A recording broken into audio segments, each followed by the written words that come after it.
Ini sebenarnya cara nyarinya gampang ya Kemiri, karena kita tinggal pungut. Tapi untuk menuju ke sininya yang menjadi tantangan bagi para perempuan, karena mereka harus menyeberangi sungai. Jadi mereka harus menunggu suaminya untuk menyeberangkan rakit. Kalau misalkan tidak ada, otomatis mereka tidak bisa ke kebun.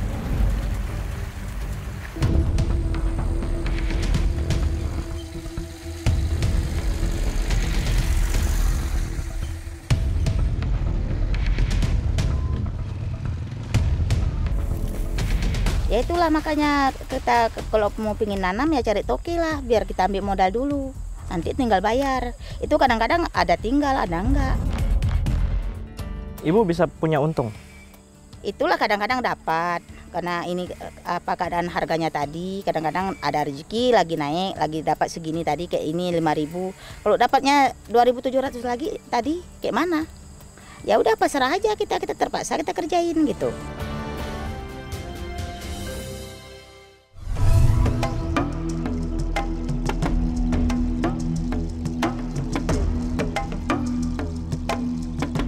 Aceh adalah salah satu provinsi di Pulau Sumatera dengan potensi sumber daya alam yang melimpah.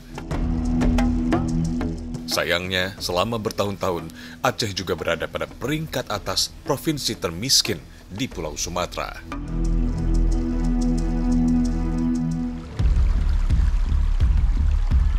Tim Indonesiaku mendatangi Kabupaten Aceh Timur, tepatnya di Kecamatan Serbajadi.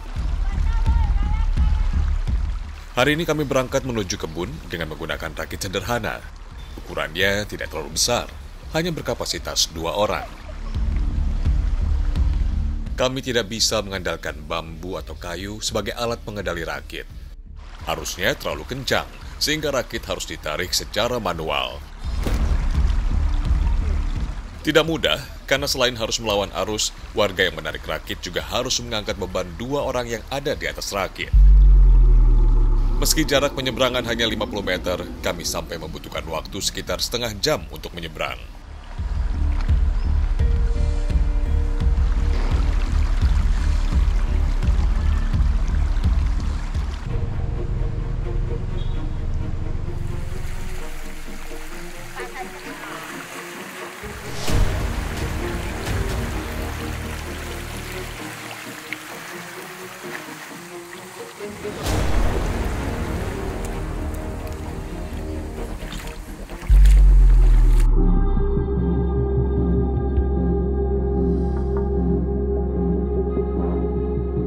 Salah satu komoditi terbesar warga di sini adalah kopi. Di balik area permukiman, terdapat kebun-kebun kopi yang begitu luas. Kontur tanah mereka berbukit-bukit, sehingga untuk mencapai kebun memang tidak bisa dibilang mudah.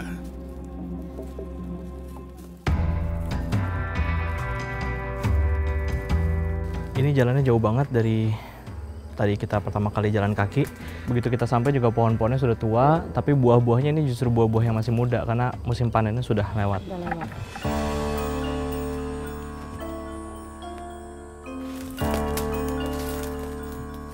Pohon-pohon kopi di sini jauh lebih tinggi dibandingkan desa-desa lain yang pernah saya kunjungi. Alasannya jelas, untuk mendapatkan bibit pohon kopi, tentu warga harus mengambilnya dari kota kecamatan. Tidak hanya itu, pohon kopi di sini juga banyak yang dihinggapi hama, baik berupa semut maupun serangga pemakan buah dan akar pohon.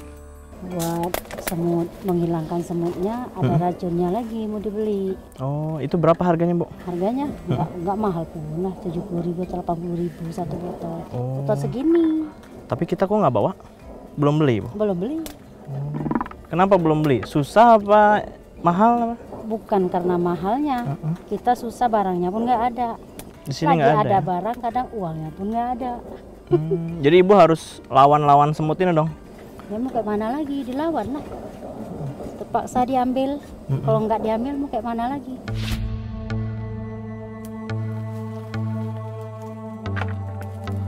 Dilematis karena warga tidak punya pilihan lain selain membiarkan kebun kopi sebagaimana adanya. Di sisi yang lain, produksi kopi di sini terus menurun, bahkan beberapa kali gagal panen.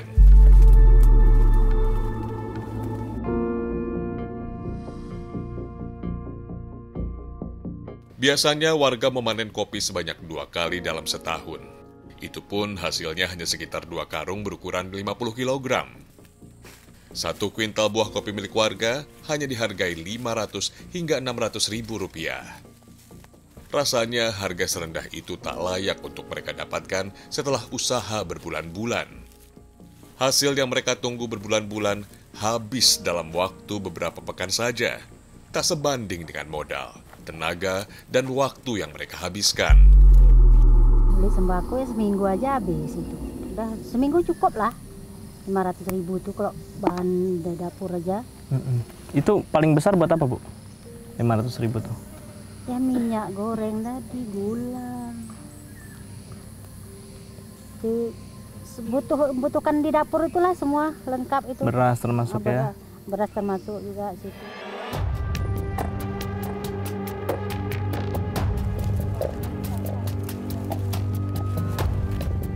Selain kopi, warga juga menanam coklat di area kebun yang sama. Tetapi coklat bukan menjadi komoditas utama lantaran jumlahnya tidak banyak. Biasanya biji coklat hanya dipanen sebagai campuran dari kopi bubuk. Kalau mau campur coklat lebih enak, nggak mau campur coklat ya seperti bubuk biasa aja. Oh, bisa itu? Bisa.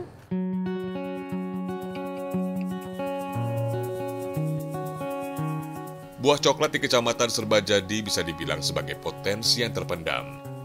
Jumlahnya banyak, namun tak semuanya terjual.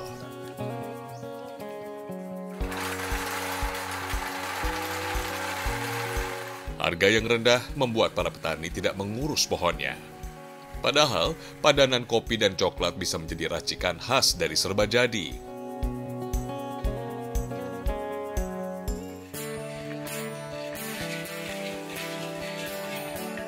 Harganya bisa bernilai lebih dibandingkan kopi dari kecamatan lain di Kabupaten Aceh Timur.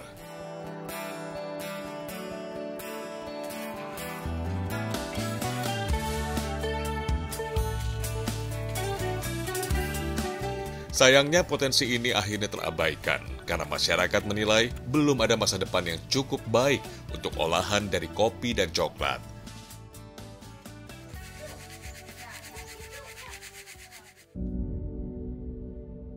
Andai saja pemerintah melirik dan memberikan dorongan lebih pada pengembangan olahan kopi dan coklat, tentu hasilnya akan lebih baik, terutama untuk para petaninya.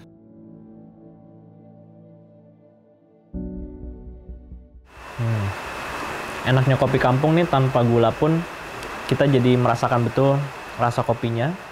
Kalau di desa ini memang kopinya robusta, jadi agak asam, ada sedikit pahitnya. Tapi tadi kita sudah campur dengan coklat, rasanya jadi lebih berwarna gitu. Jadi ini potensi yang luar biasa sebenarnya kalau bisa dikembangkan lebih baik lagi oleh pemerintah. Meski Provinsi Aceh terkenal dengan hasil kopinya, ternyata tidak di semua wilayah di daerah ini bisa sejahtera dengan menanam pohon kopi.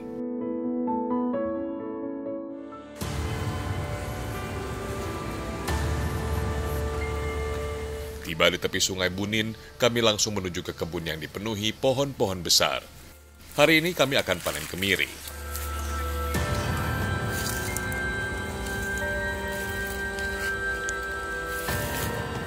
Kebun kemiri milik keluarga Arni tidak bisa dibilang luas, hanya setengah hektar. Bagi ukuran warga di sini, jumlah itu kecil dibandingkan kebun lain yang memiliki luas belasan hektar. Oh, banyak ya. Ini sebenarnya cara nyarinya gampang ya kemiri karena kita tinggal pungut, tapi untuk menuju ke sininya yang menjadi tantangan bagi para perempuan karena mereka harus menyeberangi sungai, jadi mereka harus menunggu suaminya untuk menyeberangkan rakit. Kalau misalkan tidak ada, otomatis mereka tidak bisa ke kebun. Kemiri kami kumpulkan di karung untuk kemudian kami bawa ke kampung. Tidak banyak yang kami bawa, masing-masing hanya mendapatkan kemiri sekitar setengah karung. Arni dan Rata mencegah saya untuk langsung pulang ke rumah. Mereka menunjukkan kepada saya pohon cempoka.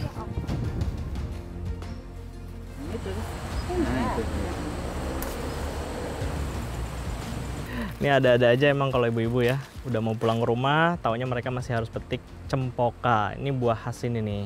Ini dibuat apa, Bu? Sayur atau apa nantinya? Bisa sayur, bisa sambal. Oh, macam-macam ya. Tapi ini berduri nih.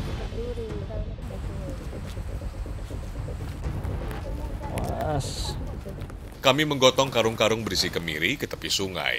Kemudian kami kembali menaiki rakit.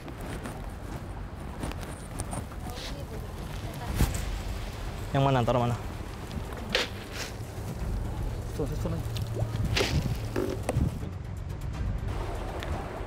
Meski jaraknya terbilang dekat, namun menumpangi rakit bukanlah pilihan yang nyaman. Andai saja ada jembatan sederhana, tentu akan ada jaminan atas keselamatan warga. Sayangnya, lokasi ini belum dianggap penting untuk membangun jembatan, lantaran hanya untuk ke kebun, bukan ke area permukiman. Padahal, hampir setiap warga di sepanjang Sungai Bunin selalu menyeberangi sungai untuk ke kebun mereka masing-masing. Sampai di seberang, kami harus menggotong karung berisi kemiri untuk kembali ke rumah.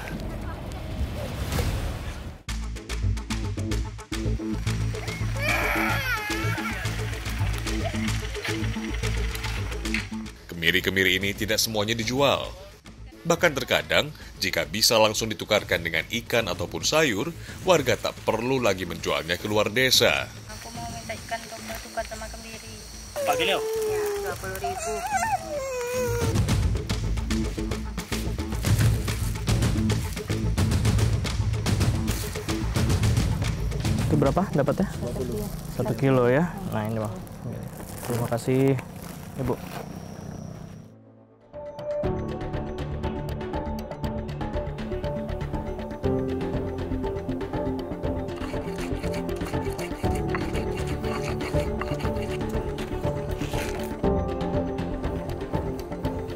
Terlalu jauh, sulit, dan merepotkan jika harus melakukan proses jual beli di kota.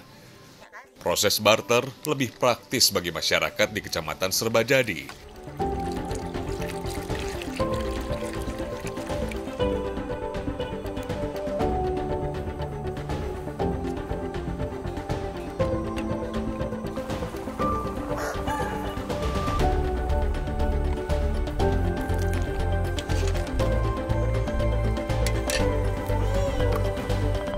Karena untuk mendapatkan lauk pauk saja, mereka setidaknya harus mencapai area pasar yang jaraknya lebih dari 5 km.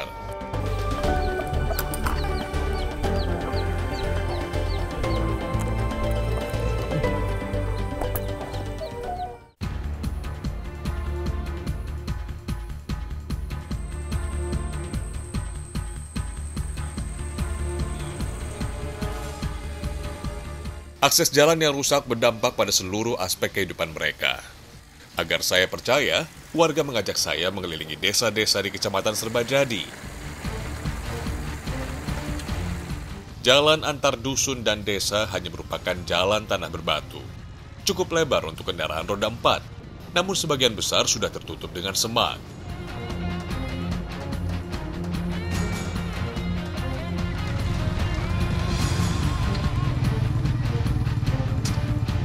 Sedari tadi, saya juga tidak melihat adanya selokan untuk mengaliri air keluar dari badan jalan. Pantas jika jalan menjadi rusak parah seperti ini. Ini jadi jalan antar dusun, antar kampung, semuanya di Kecamatan Serbajadi seperti ini karena wilayahnya di tengah-tengah perkebunan. Kemudian, nah untuk sepeda motor yang sudah masuk pun kita juga harus bersusah payah untuk bisa masuk ke kampung-kampung mereka.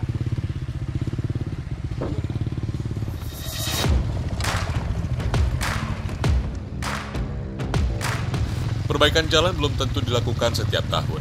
Yang warga ingat, jalan ini dibenahi terakhir kali lebih dari 3 tahun yang lalu.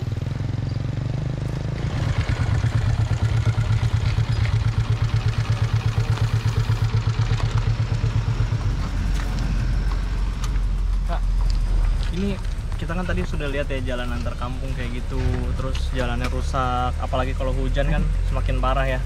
Iya, kalau hujan tambah parah itu. Itu gimana caranya ngeluarin hasil alam terus jualan gitu? Kadang-kadang datang orang belinya ya tentunya. Tapi harganya sesuka dia. Oh gitu. Ya, Jadi harga murah tuh karena memang pengepulnya semua dari luar. Dari luar. Karena jalannya susah kan, kita nggak bisa bawa pun keluar, nggak ada yang beli.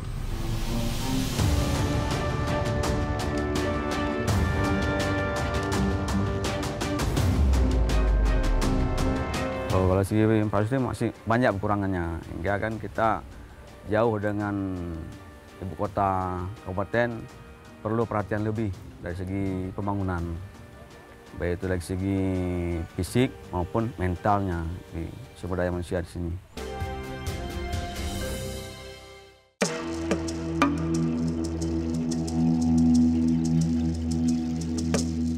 Kecamatan Serbajadi terdiri dari wilayah yang sangat luas, lebih dari 2.000 km persegi dengan penduduk hampir 7.000 jiwa.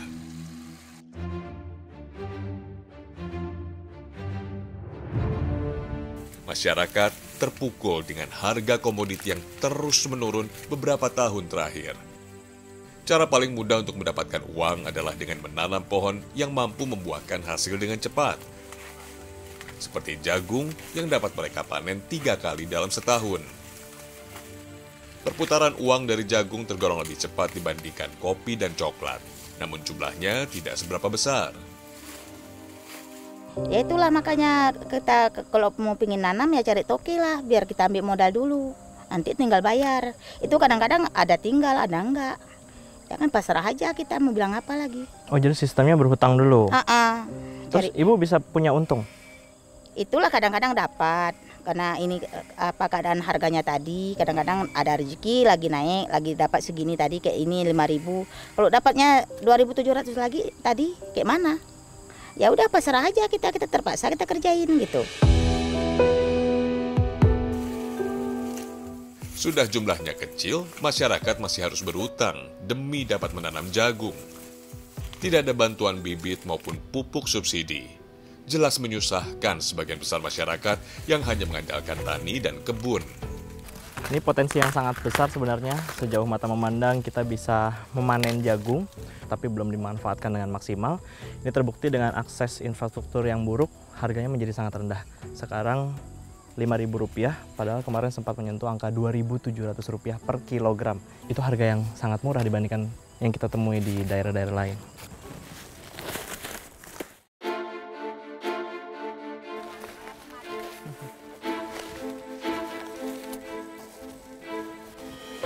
Setiap petani membutuhkan modal sekitar 4 hingga 8 juta rupiah untuk menanam jagung. Jumlah itu sudah mencakup bibit, pupuk, dan obat pembasmi hama. Tetapi jangan dibayangkan warga bisa dengan mudah mendapatkan uang sebesar itu sebagai modal. Nyaris setiap petani di sini berhutang pada pengepul agar bisa membeli kebutuhan terkait jagung. Tapi di sini dapat pupuk subsidi nggak sih, Bang? Nggak ada. Nggak ada ya? Terakhir kapan dapat? Udah 2 bulanan lah hilang. 2 bulan. Itu 2 tahun. 2 tahun lalu berarti ya? Itu 2 tahun yang lalu kan bisa dapat pupuk subsidi. Sekarang tidak. Berarti dapatnya semakin sedikit dong sekarang? Ya. Jika menanam jagung dimulai dengan utang, dapat kita perkirakan hasilnya tidak akan seberapa. Sebab setiap panen, petani hanya dapat mengandalkan selisih untung sekaligus membayar hutang kepada pengepul. Jika harga sedang turun dan petani tidak mendapat untung, tentu saja yang mereka lakukan selama jagung tumbuh berbulan-bulan adalah sia-sia. Lihat nih, jagungnya besar, kemudian nih dengan lahan seluas ini juga sangat produktif lahannya. Jadi bayangkan kalau ada bantuan pemerintah di bidang pertanian, tentunya para petani akan lebih sejahtera dibandingkan sekarang.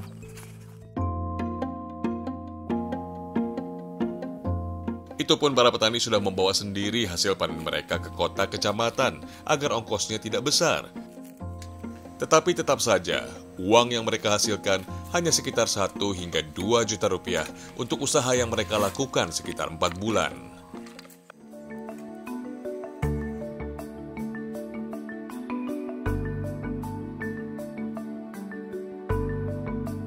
Jika ada sisa atau harga sedang turun, warga memilih untuk menyisihkan jagungnya sebagai lauk.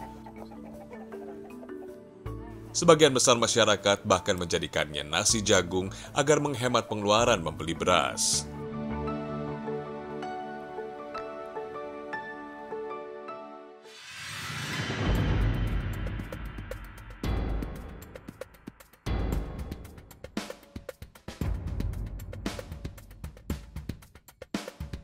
Siang ini warga mengajak saya ke belakang rumah. Jaraknya sekitar 300 meter dari area permukiman.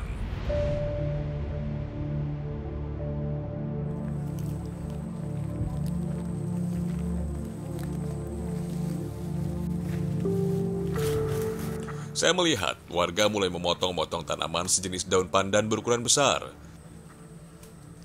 Masyarakat Aceh menyebutnya sebagai daun seke. Namun warga Serbajadi yang mayoritas berasal dari suku Gayo menyebutnya sebagai daun bengkoang. Secara umum kita mengenalnya sebagai daun pandan laut yang biasa terdapat di tepi sungai dan pesisir pantai. Daunnya memiliki banyak duri dengan ukuran cukup panjang. Jika salah pegang, maka duri-duri yang ada akan menancap ke jari-jari kita. Ambil kita lagi. Sini biar saya yang bawa. Mas bantuin bawa ini. Iya. Awas banyak duri. Iya. Bu, awas saya di belakang ya, Bu.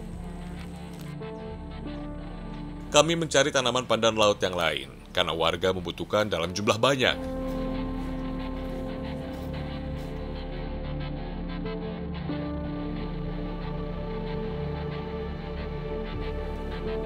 Daun yang dipilih harus memiliki panjang minimal 30 cm. Kami harus memotongnya dari pangkal daun agar mendapatkan secara utuh.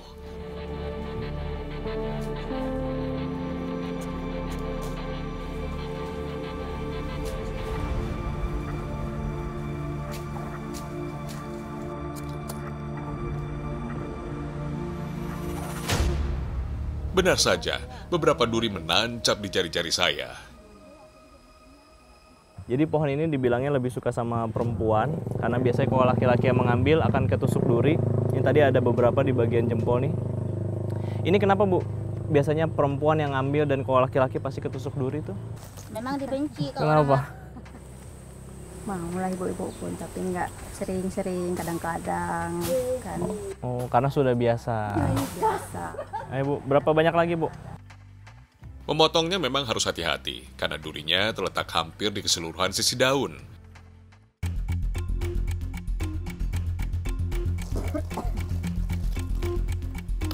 Daun yang sudah kami ambil harus kami bersihkan, terutama durinya harus dibuang. Sama seperti tanaman rotan dan daun kelapa sawit, kami harus mengupasnya menjadi beberapa lembar.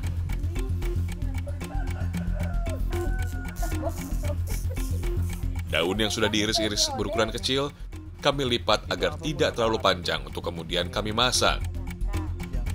Kalau daun yang hijau ini masih harus direbus, dijemur, kemudian direbus lagi, jadi masih panjang prosesnya. Sementara daun yang sudah hilang warnanya bisa langsung diwarnai. Ini bisa langsung diwarnain apa, Bu? hijau. Hijau ya? Oh, bisa kuning, bisa merah? Merah ini lah, merah ini. Merah kayak gitu ya? Biru yang ada. Oke. Jadi warna apa aja bisa langsung. Sebagian besar perempuan di Serbajadi masih bisa membuat kerajinan tangan dari bahan-bahan yang tersedia di alam. Namun sekarang ini hanya pewarnanya saja yang mereka beli dari pasar agar mempercepat proses pembuatannya. Tapi kalau misalnya ibu sambil panen, sambil urus rumah itu, biasa berapa hari jadi? Kan nggak nentu. Mm-mm. Mungkin dapat 1 biji 1 hari, mungkin dapat separuh. Kalau sambilan kerja. Bisa berhari-hari itu ya? Bisa berhari-hari, bisa berminggu. Ini bisa dijual kemana sih, Bu, nanti? Di kampung-kampung. Ke kampung-kampung Iya, ya, Bu nggak ya? pernah jual keluar. Harga sama semua itu? Sama Laku pasti? laku, Oh, sangat laku. alhamdulillah ya.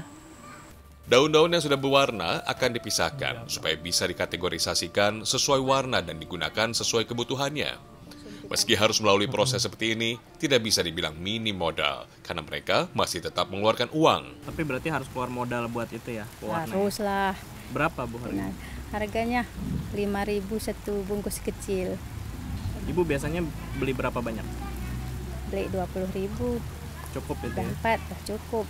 Balik modal tapi kalau ibu jualan lagi? Balik lah, kalau buat tikar kan lebih banyak lagi dapat kan. Banyak lagi pewarnanya pun. Di sela kesibukannya mengurus keluarga dan ikut bertani ke kebun, para perempuan masih menyempatkan diri untuk membuat tas dan tikar anyaman. Setidaknya dalam sebulan, ada 1 atau 2 karya kerajinan yang bisa mereka hasilkan. Anyaman yang sudah jadi dan berbentuk tikar atau tas, mereka jual ke rumah-rumah, termasuk ke warung-warung. Minyak. Ini lempul di Sarah. Jika ditukar ke warung, warga biasanya langsung menukarnya dengan sembako yang mereka butuhkan. sistem barter masih berlaku di sini. Terima kasih ya. Terima kasih, Bu.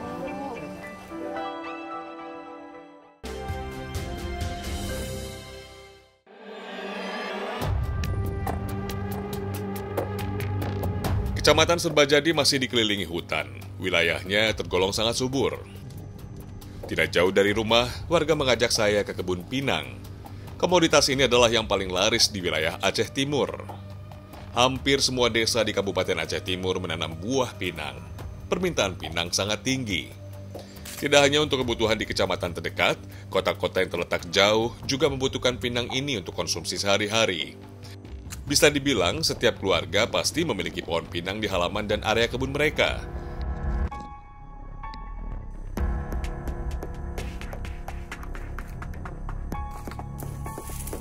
Tetapi sama dengan komoditas lainnya, harga jual sedang turun. Tidak ada yang bisa mereka lakukan selain menerima ketentuan harga dari pengepul.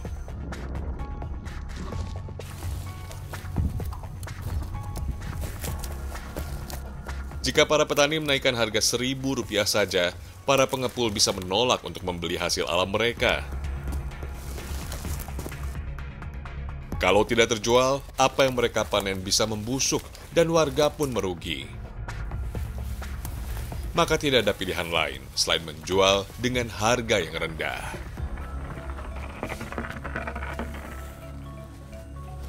Infrastruktur jalan mungkin rusak karena agen-agen ini susah masuknya gitu, khususnya di Bunin ini gitu. Dan petani nggak tahu menahu soal harga ya? Nggak tahu menahu masalah harga, karena harga beliau yang menentukan, agen-agen itu. Nah, ini kalau Pak Jokowi ngelihat nih, Abang mau ngomong langsung apa sih ke Pak Jokowi? Ya, kami sampaikan dari petani, kepada pemerintah kami sangat bermohon gitu, naikkanlah harga barang-barang dari petani itu, karena barang dari petani itu cukup banyak, cuman harga aja menurut. Pinang yang kami panen, belah, dan jemur seharian hanya dihargai Rp20.000. Kalau sedang panen raya, harganya bisa lebih rendah lagi, atau bahkan tidak semuanya laku terjual. Assalamualaikum. Mau jual pinang, dari sepiro? 10.000 Kak. 10.000, waduh. Oh, murah dikit nih, mau tambah teke. Gitu sama nih Kak saya nih, buat nanya harga. Kak. Ya, terima kasih, Bu. Barang kampung mana murah, barang sembako mana mahal. Itu artinya seberapapun yang mereka jual, sebanyak apapun hasilnya akan terasa murah dan terasa sia-sia jika tidak mampu mengejar harga sembako yang terus merangkak naik dewasa ini. Semoga saja kondisi serba terbatas ini tidak berlarut-larut dan segera mendapatkan perubahan. Masyarakat sejak lama mengharapkan pembangunan, juga program-program pemberdayaan. Sumber daya alam yang melimpah dan sumber daya manusia yang sangat banyak jumlahnya perlu perhatian pemerintah untuk dikelola, diarahkan, dan diajak serta terlibat dalam pembangunan. Setiap warga negara Indonesia juga berhak hidup sejahtera. Jangan lupa download Alobank dan upgrade Alobank kalian semua ke Alo Prime ya. Banyak banget keuntungan yang bisa kalian semua dapatkan. Beberapa di antaranya proses registrasi mudah dan cepat. Login memakai biometrik dan gratis biaya admin tanpa saldo minimum. Yuk segera download Alobank ya.